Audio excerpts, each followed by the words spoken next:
યાત્રા છે ને એ સરળ નથી. યાત્રાથી મન દ્રઢ બને. ચાલશે, ફાવશે ને ગમશે, આ સૂત્ર હોય ને તો આ યાત્રાની જીવનની યાત્રા સફળ થઈ જશે.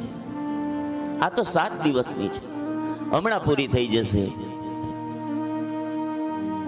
આપણને એમ થાય કે હવે અહીંયા ક્યાં જાજુ રહેવું છે ને શું ફરિયાદો કરવી, હાથ દીજ કાઢવાના છે ને. હે મૂર્તો મુદ્દે આપણે તો બધા મહેમાન છીએ ને. 7 દિવસ પછી આપણે જતું રહેવાનું છે. અને એમે જો તો બધા 60-70 વર્ષના મહેમાન જ છીએ આપણે. હે અહીંયા કાંઈ નિત્ય નથી, બધાએ જવાનું છે. તો જો 7 દિવસમાં ફરિયાદ નથી, એવું જીવન આપણું બની જાય